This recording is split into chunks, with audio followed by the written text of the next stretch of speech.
everybody, my name is Julia, for those who might not know me. I've decided I'm going to start doing some videos to talk about my gastric bypass surgery journey.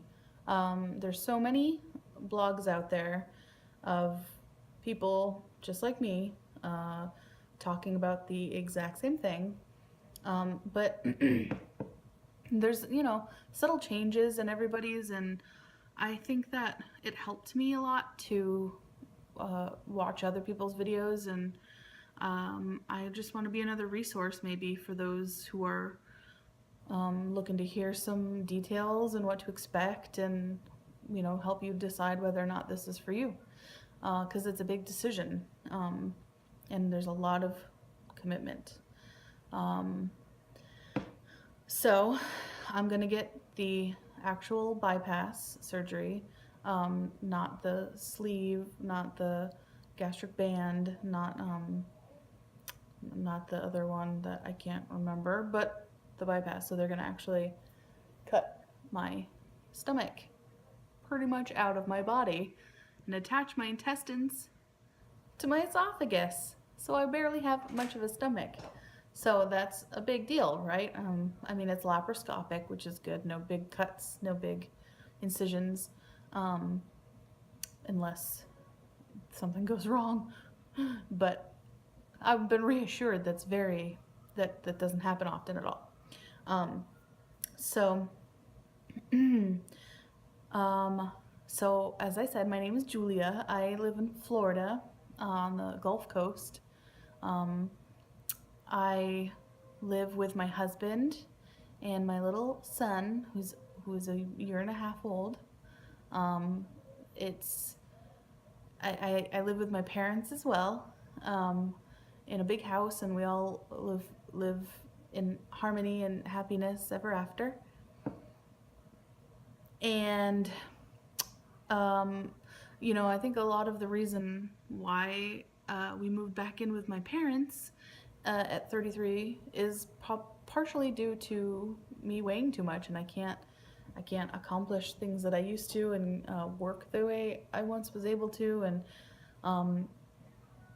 so we figured, me working part-time while I get this surgery would be a good thing, and we could all put our incomes together, and I'm really lucky that I have that opportunity. So but it's great living with my parents. It's great.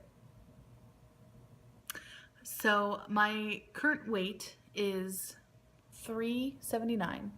I was almost 400 pounds when I was pregnant, which is really hard for me to say out loud to everybody. But it's the truth. So being that heavy during pregnancy, I think really hurt my body, and I have constant back pain and sleeping issues now because of that, and so hopefully losing a lot of weight will help.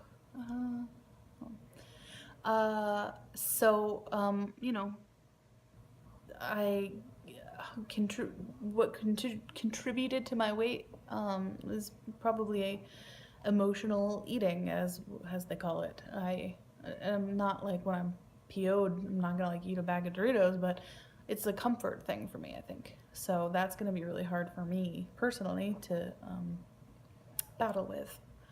I have a surgery date set. It's a month and 15 days away, but I've already started my 30 grams of protein for 30-day diet.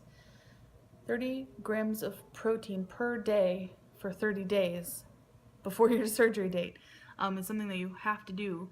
Everybody, I don't care who your surgeon is, it's something you have to do before your surgery to get your mind and body ready and your liver ready for this surgery. So this is a hard diet, not gonna lie. This is a fraction of the grocery store sections that I can eat. And it's not, it's not an excuse to eat bacon all day either, because those aren't any carbs. It's like you have to be really careful, because you're not going to lose the weight That's another thing, is you have to lose a certain percentage of your body weight before your surgery. So I started at 388. I am 379 now. I still have a little ways to go.